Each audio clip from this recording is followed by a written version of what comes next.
ವೀಕ್ಷಕರೆಲ್ಲರಿಗೂ ಶುಕ್ರನ ಮಹಾಗೋಚರ ವಿಶೇಷ ಕಾರ್ಯಕ್ರಮಕ್ಕೆ ಸ್ವಾಗತ. ವೀಕ್ಷಕರೇ, ವೈದಿಕ ಜ್ಯೋತಿಷ್ಯದಲ್ಲಿ ಗುರುವಿನ ನಂತರ ಶುಕ್ರವನ್ನು ಎರಡನೇ ಅತ್ಯಂತ ಮಂಗಳಕರ ಗ್ರಹವೆಂದು ಪರಿಗಣಿಸಲಾಗಿದೆ. ಈ ಗ್ರಹವು ವಿಶ್ವದಲ್ಲಿ ವಾಸಿಸುವ ಎಲ್ಲಾ ಜೀವಿಗಳಿಗೆ ಯಾವಾಗಲೂ ದಯೆ ತೋರುವುದು ಎಂದು ನಂಬಲಾಗಿದೆ. ನವಗ್ರಹಗಳಲ್ಲಿ ಒಂದಾದ ಶುಕ್ರನನ್ನು ಅದೃಷ್ಟದ ಗ್ರಹ ಕರೆಯಲಾಗುತ್ತದೆ. ಜನ್ಮ ಕುಂಡಲಿಯಲ್ಲಿನ ಪ್ರೇಮ ಸಂಬಂಧಗಳ ಲೆಕ್ಕಾಚಾರ ಮಾಡುವಾಗ ಈ ಗ್ರಹವನ್ನು ಪರಿಗಣನೆಗೆ ತೆಗೆದುಕೊಳ್ಳಲಾಗುವುದು. ಆದ್ದರಿಂದ ಶುಕ್ರ ಸಂಚಾರ ಜ್ಯೋತಿಷ್ಯದಲ್ಲಿ ಪ್ರಾಮುಖ್ಯತೆ ಪಡೆದಿದೆ.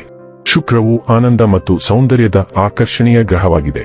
ವೈದಿಕ ಜ್ಯೋತಿಷ್ಯ ಶಾಸ್ತ್ರದ ಪ್ರಕಾರ ಯಾವುದೇ ವ್ಯಕ್ತಿಯು ತನ್ನ ಜಾತಕದಲ್ಲಿ ಶುಕ್ರನ ಬಲವಾದ ಸ್ಥಾನವನ್ನು ಹೊಂದಿದ್ದಾನೆ, ಅವನ ಅಥವಾ ಅವಳ ಜೀವನದಲ್ಲಿ ಎಲ್ಲಾ ರೀತಿಯ ಐಷಾರಾಮಿ ಮತ್ತು ಭೌತಿಕ ವಸ್ತುಗಳ ಸಂತೋಷಗಳನ್ನು ಅನುಭವಿಸುತ್ತಾನೆ ಮತ್ತು ಪಡೆಯುತ್ತಾನೆ. ಆದರೆ ಜಾತಕದಲ್ಲಿ ಶುಕ್ರನ ದುರ್ಬಲ ಸ್ಥಾನವು ಪ್ರೇಮ ಸಂಬಂಧಗಳಲ್ಲಿ ವೈಫಲ್ಯ, ವೈವಾಹಿಕ ಜೀವನದಲ್ಲಿ ಅಪಶ್ರುತಿ, ಕಣ್ಣುಗಳಿಗೆ ಸಂಬಂಧಿಸಿದ ಸಮಸ್ಯೆಗಳನ್ನು ಮಾತ್ರ ನೀಡುತ್ತದೆ. ಜ್ಯೋತಿಷ್ಯ ಶಾಸ್ತ್ರದ ಪ್ರಕಾರ ಶುಕ್ರ ಗ್ರಹವು ಇದೇ ವರ್ಷ 2026 ಮಾರ್ಚ್ ತಿಂಗಳಿನ 26ನೇ ತಾರೀಕಿನ ದಿನ ಬೆಳಿಗ್ಗೆ 5:01 ಮೇಷರಾಶಿಯನ್ನು ಪ್ರವೇಶಿಸಲಿದೆ. ಶುಕ್ರನು ಏಪ್ರಿಲ್ ತಿಂಗಳಿನ 19ನೇ ತಾರೀಕಿನವರೆಗೆ ಮೇಷರಾಶಿಯಲ್ಲಿ ಇರುತ್ತಾನೆ.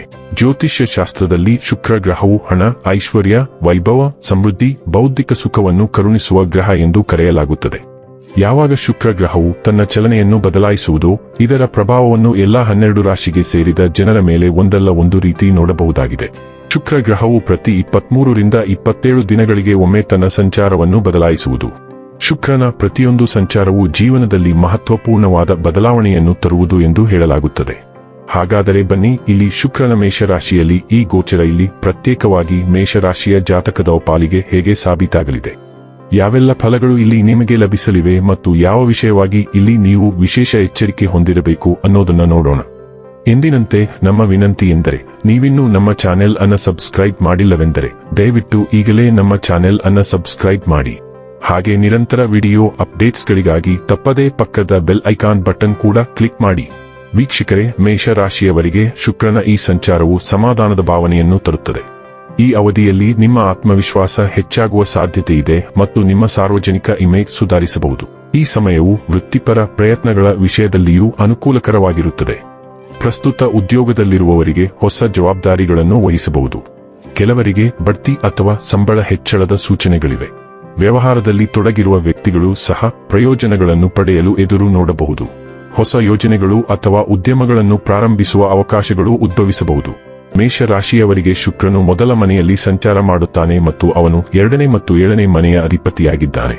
2ನೇ ಮನೆಯ ಅಧಿಪತಿಯು ತನ್ನ ಸ್ವಂತ ಮನೆಯಿಂದ 12ನೇ ಮನೆಗೆ ಹೋಗುವುದರಿಂದ ನೀವು ಹಣ ಸಂಪಾದಿಸಿದರೂ ಸಹ ಅದನ್ನು ಉಳಿಸಲು ನಿಮಗೆ ಸಾಧ್ಯವಾಗದಿರಬಹುದು. ಸಂಬಂಧದಲ್ಲಿ ಹಿನ್ನಡೆಗಳು ಮತ್ತೊಂದು ಸಾಧ್ಯತೆಯಾಗಿದೆ. ನಿಮ್ಮ ವೃತ್ತಿ ಜೀವನಕ್ಕೆ ಸಂಬಂಧಿಸಿದಂತೆ ನಿಮ್ಮ ಸಹೋದ್ಯೋಗಿಗಳು ಮತ್ತು ಮೇಲಧಿಕಾರಿಗಳೊಂದಿಗಿನ ಸಂಬಂಧಗಳಲ್ಲಿ ನೀವು ಸಮಸ್ಯೆಗಳನ್ನು ಹೊಂದಿರಬಹುದು. ಶುಕ್ರನು ಮೇಷರಾಶಿಯಲ್ಲಿದ್ದಾಗ ನೀವು ನಿಮ್ಮ ಉದ್ಯೋಗದ ಒತ್ತಡಕ್ಕೆ ಮಣಿಯಬಹುದು. ವ್ಯವಹಾರದಲ್ಲಿ ನೀವು ಕೆಲವು ಅಡೆತಡೆಗಳನ್ನು ಅನುಭವಿಸಬಹುದು. ಅದು ನಿಮಗೆ ಅಗತ್ಯವಾದ ಲಾಭವನ್ನು ಗಳಿಸುವುದನ್ನು ತಡೆಯಬಹುದು. ಹಣಕಾಸಿನ ವಿಷಯದಲ್ಲಿ ನೀವು ನೋಡಲು ಬಯಸುವ ಆದಾಯಕ್ಕಿಂತ ಹೆಚ್ಚಿನ ಖರ್ಚುಗಳನ್ನು ನೀವು ನೋಡುತ್ತಿರಬಹುದು. ನಿಮ್ಮ ಸಮೃದ್ಧಿ ಸೀಮಿತವಾಗಿರಬಹುದು. ಹೊಂದಾಣಿಕೆಯ ಕೊರತೆಯಿಂದಾಗಿ ನಿಮ್ಮ ಜೀವನ ಸಂಗಾತಿಯೊಂದಿಗಿನ ಸಂಪರ್ಕದಲ್ಲಿ ನೀವು ಕಡಿಮೆ ಆನಂದವನ್ನು ಅನುಭವಿಸುತ್ತಿರಬಹುದು. ನಿಮ್ಮ ಆರೋಗ್ಯದ ವಿಷಯದಲ್ಲಿ ಕಡಿಮೆ ರೋಗನಿರೋಧಕ ಕಾರ್ಯದ ಪರಿಣಾಮವಾಗಿ ನೀವು ಕಣ್ಣಿನ ನೋವು ಮತ್ತು ಕಿರಿಕಿರಿಯನ್ನು ಅನುಭವಿಸಬಹುದು. ಇನ್ನು ಕೊನೆಯದಾಗಿ ಈ ದಿನಗಳಂದು ಮಾಡಿಕೊಳ್ಳಬೇಕಾದ ಉಪಾಯಗಳ ಕುರಿತು ನೋಡುವುದಾದರೆ, ಐಷಾರಾಮಿ, ಪ್ರೀತಿ ಮತ್ತು ಸಮೃದ್ಧಿಗೆ ಸಂಬಂಧಿಸಿದ ಶುಕ್ರ ಶಕ್ತಿಯನ್ನು ಬಲಪಡಿಸಲು ಶುಕ್ರವಾರದಂದು ಮಾತೆ ಲಕ್ಷ್ಮಿಯನ್ನು ಪ್ರಾರ್ಥಿಸಿ. ವೀಕ್ಷಕರೇ, ಇದಾಗಿತ್ತು ಮೇಷರಾಶಿಯ ಜಾತಕದವರ ಶುಕ್ರನ ಮಹಾಗೋಚರ ಮಾಹಿತಿ ಇಷ್ಟವಾದರೆ ವಿಡಿಯೋವನ್ನು ಲೈಕ್ ಮತ್ತು ಶೇರ್ ಮಾಡಿ. ಜೈ ಶ್ರೀರಾಮ್. ಕಾಮೆಂಟ್ ಬಾಕ್ಸ್ನಲ್ಲಿ ಬರೆಯಿರಿ. ಹಾಗೆ ಚಾನೆಲ್ ಸಬ್ಸ್ಕ್ರೈಬ್ ಮಾಡುವುದರ ಜೊತೆಗೆ ನಿರಂತರ ವಿಡಿಯೋ ಅಪ್ಡೇಟ್ಸ್ಗಳಿಗಾಗಿ ಪಕ್ಕದ ಬೆಲ್ ಐಕಾನ್ ಕ್ಲಿಕ್ ಮಾಡಿ.